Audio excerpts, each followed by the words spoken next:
Hey everybody, welcome back. So we have had a ton of questions, and I've got Colin Powell, our healthcare advocate, with us. Welcome, Colin. Hello, everyone. Glad to be here. Thanks again for having me. Absolutely. So we've got, I'm going to call it the deep dive series. There's some questions that I think are just going to take a longer answer. So for those of you that are in a hurry and you're looking for that short piece of content, this is not that. This is going to answer some of the really deep questions that we're getting that we want to make sure we do our best to answer. So grab yourself a bucket of popcorn. This is probably going to be 25 to 30 minutes. You can cut out any time, of course. Always check out the extended content as well at hype.com. But Colin, we're going to start right off. Here we go. I am so excited about this one.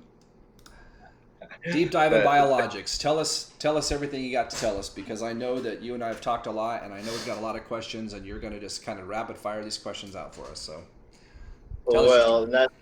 that's the thing too. If you guys wanted to hear my story, I know Jeff mentioned this to be, but I mean, this isn't even half of what we could go into today. And this breaks down literally all the deep dive biologics, as well as several other these pieces. So we obviously don't have time for that, but we're going to use this as the amino acid or the building blocks as we move forward for diving deeper. So this episode will be important because we're going to continue to build from it as we continue to go. So again, this amino acid episode. So let's talk about biologics and why that's important. And particularly, and from the question, it looks like it wants to be more so directed towards blood. Well, let's just talk about blood real quick. Why is blood important? Why has since our most ancient ancestors, the Mesopotamians, why was blood one of the main things that they focused on even all the way back then? Why have we forever, seen all of these different, different groups from all over the world have a huge focus on blood? Yet we, as the United States and American people, not only don't have, a blood type, we're also not blood donors.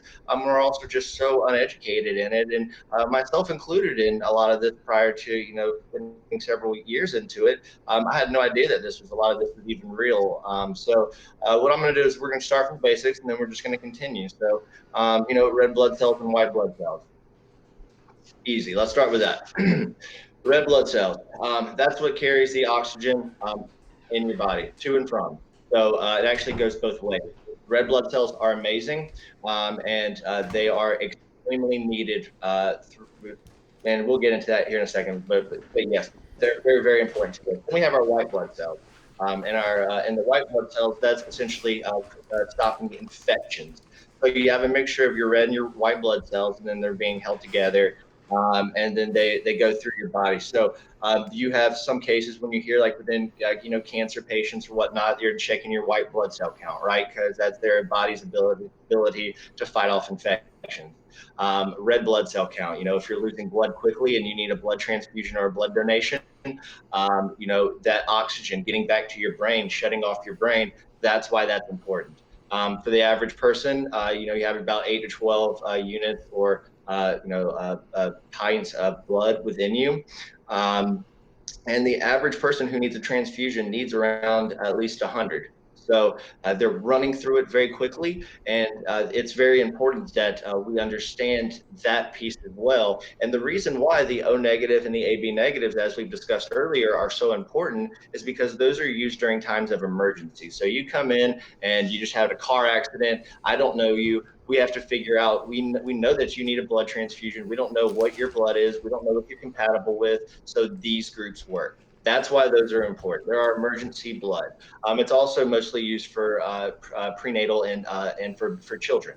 So we're looking at about 3,200, I think, is the pints of blood used each day, which is significant. So we're at 4.5 million Americans would die each year without a blood transfusion, and then uh, during each time we're looking at about 1 pint that you're donating. So you're looking at about 3,200 different pints a day needed, and every single time you donate you're giving about a pint.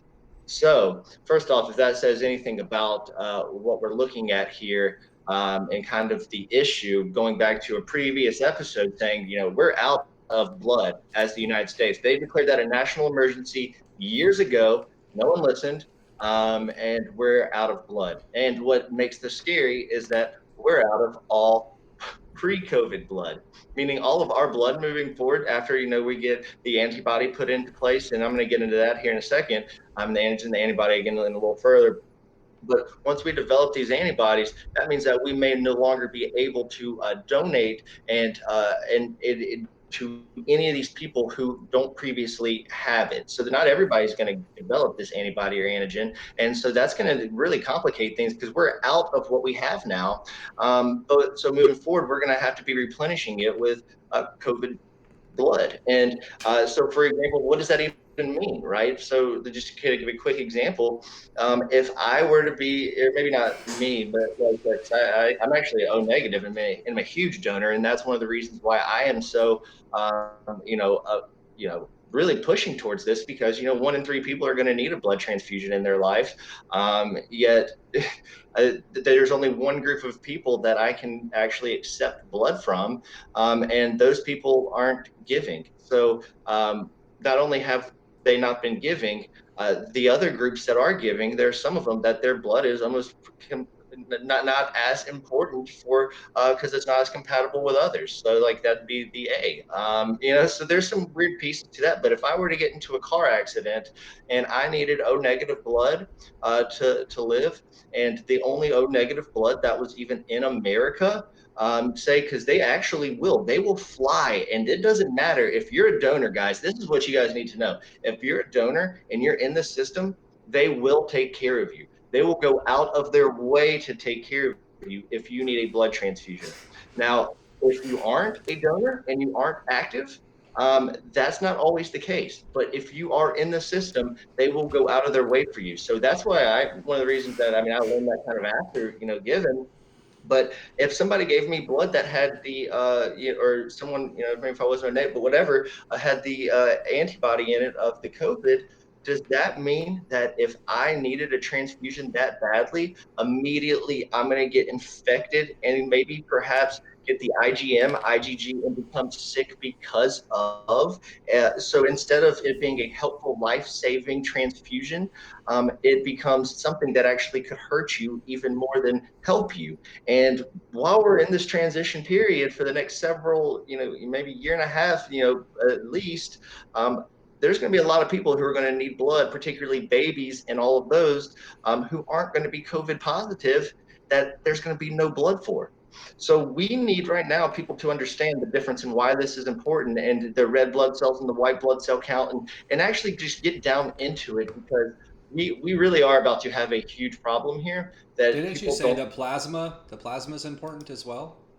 Sorry, I The didn't mean to plasma, interrupt, but it's the next one on my yeah, list. So I didn't even yeah, know there was no, a difference between blood and plasma. I don't mean to sound ignorant, but no, you're fine. As a matter of fact, I love telling this story because it's kind of controversial a little bit, but it's also just it's funny. So the difference in blood plasma and blood, just in high terms, is that they are needed for very different things for your body. And yes, they are affected, and both of them change depending on once you get COVID. So plasma, you go to plasma centers obviously to donate that. You can sometimes do that within the blood centers, the Red Blood Cross of America, or uh, uh, and some of these other groups. But what really I want people to understand is what have we been doing with all of our blood plasma and blood for these past couple of years? Because one, yes, people say, okay, blood. In most people's minds, it's blood plasma. Oh, cool. That's what the thing. You go and you give blood for $20, and you can do it twice a week for $50, right? And you walk in, you walk out, and that's the end of it. Giving blood is a scary thing that nobody even understands where to go to. And yet they are still connected, but very different. So let's talk about that really quickly. The importance of blood and plasma during a pandemic. This is one of the most highly regulated industries that we have right now within healthcare, unfortunately.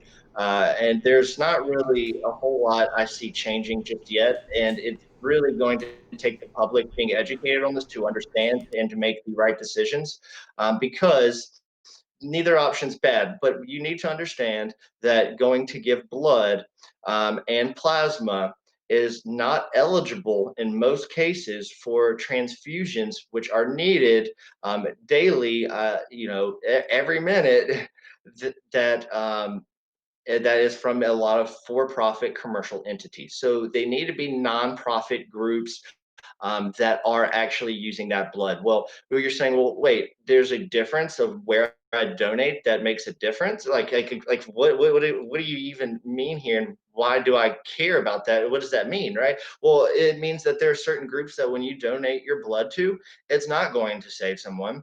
It is not being used for a life-saving event. As a matter of fact, one thing of plasma they said could save 3 adults or 12 children, one donation. So, but what if you give it to the wrong place? And you're like, what is the wrong place? Just say it, Colin. And I'm like, okay, fine, here you go. What is happening to that blood plasma? Well, it's being turned into makeup. That is one of the biggest uses of blood plasma right now, because it's for a lot of these for-profit entities that aren't able to give it to the government to be used to help the American citizens. So everybody right now is sitting inside. I mean, I look ratchet as I can be. My hair is longer than it's been in years, but you see all these girls and they're saying, I just feel just without my makeup and all that. And I'm like, well, you don't have a 50-year-old you know, but blood all over your face. So I mean, I think that you're actually probably doing better in the long run. But that's what people don't understand, that the blood plasma could save so many lives, 3 to 12 in one donation. Yet all of it, for the not all of it, but for the most part, people are going and doing it for commercial gain and to make some of this money, and not donating at the right places. And it's not even being used. It's just being pushed aside and being turned into makeup for mostly women. So fun fact right there.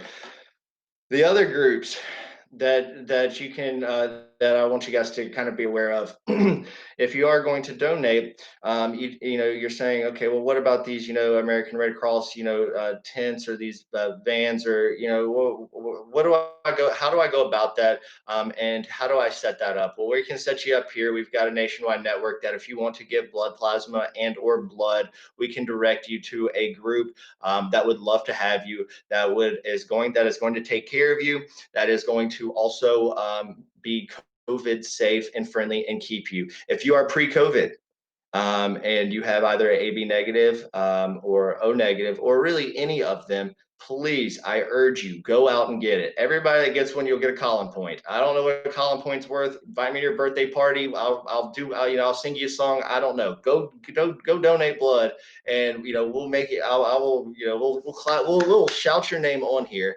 But we actually need people getting out the house and doing that. Plasma as well. They're both equally as important. And let's get into the actual next piece of that. How much does it cost a pint, right? It's not free, so you may not make money off of it, but a lot of these places are giving you free COVID tests, so you could actually win. And that's one of the ways I've been kind of pushing this with people, is that a lot of these places are giving away free tests for COVID if you come in and donate blood. Not now, not all of those groups are in that category to where they're donating it for this purpose. So you just need to be conscious of where you're going, and that's what will help guide you on. Jeff, did I hit everything right there? I know that I have about, like, again